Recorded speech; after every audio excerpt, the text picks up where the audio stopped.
अजी सुनते हो, उर्मिला बोल रही थी कि हमारे जंगल के पार जो एक अंधेरी नगरी है, वहां उस गांव में सिर्फ एक बूढ़ी अम्मा रहती हैं। हाँ, रानी की माँ, उस पूरे गांव में बस एक ही औरत, वो बूढ़ी अम्मा रहती है। उस गांव में उसके सिवाय कोई ना तो आदमी रहता है और न ही औरत। वहां पर वो अम्मा आज से नहीं बल्कि कई सालों से रह रही है। पापा, उस गांव में वो बूढ़ी अम्मा अकेली क्यों रहती है? और गांव के बाकी के लोग कहाँ गए? पूरा गांव सुनसान क्यों रहता है? मैंने भी अपने दोस्तों से उस गांव के बारे में सुना है। बेटा, एक बार की बात है, एक दिन उस गांव के जंगल में बहुत जोर की आग लगी होती है और वो आग इतनी तेज होती है कि धीरे धीरे घरों में भी आ जाती है, जिसे बुझा पाना असंभव हो गया था। और उसी भयंकर आग ने पूरे गांव के लोगों को अपने अंदर समा लिया। सिर्फ वो बूढ़ी अम्मा ही थी जो जिंदा बची थी, और वो बूढ़ी अम्मा कई सालों से वहीं रहती है। लेकिन बेटा, उस गांव में आज तक जो कोई भी गया है, आज तक वापस लौटकर नहीं आया।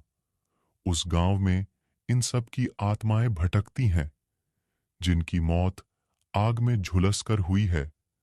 इसलिए लोग वह जाने से पहले 100 बार सोचते हैं। ऐसा क्या है उस गांव में जो उस गांव में जाने पर लोग वापस नहीं आते?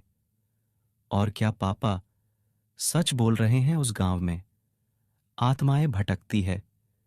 पता लगाना होगा, क्यों ना मैं खुद उस गांव में जाकर देखो और उस बूढ़ी अम्मा से बातचीत करूं। फिर सारी सच्चाई मेरी सामने आ जाएगी। अगले दिन राजू और रानी आत्माओं का पता लगाने और उस गांव का रहस्य जानने निकल लेते। ये जैसे ही कुछ दूर जाते, दो बिल्ली इनका रास्ता काट देती, जिससे घबराकर रानी बोलती। राजू, मुझे बहुत घबराहट हो रही है। वहां इतने सारे आत्माएं होंगे और वहां आज तक जो भी गया कभी वापस लौटकर नहीं आया।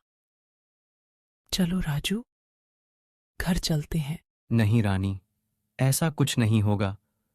मैं हूं ना तुम्हारे साथ। और वैसे भी लोग तो कुछ भी बोलते हैं। लोगों की बातों का क्या यकीन करना। उस गांव में सिर्फ वो बूढ़ी अम्मा रहती है। क्या पता उसे हमारी जरूरत हो। इतना बोलकर ये लोग गांव के अंदर जाने लगते। गांव में ये लोग देखते, वहां पर दूर दूर तक कोई नहीं होता। राजू, यहां तो दूर दूर तक इंसान तो क्या एक कुत्ता भी नजर नहीं आ रहा है। गांव के लोगों की बात सही थी। इस गांव में सिर्फ आत्माएं घूमती हैं। मुझे घबराहट हो रही है। राजू, तुम चिंता मत करो रानी, मैं हूं ना। चलो, अब हम उस बूढ़ी अम्मा को ढूंढते हैं जो इस गांव में अकेली रहती है। पता नहीं वो इस गांव में किस हाल में होगी, या वो खुद कोई आत्मा है। इतना बोलकर ये लोग बूढ़ी अम्मा को ढूंढने निकल लेते। कोई है इस गांव में?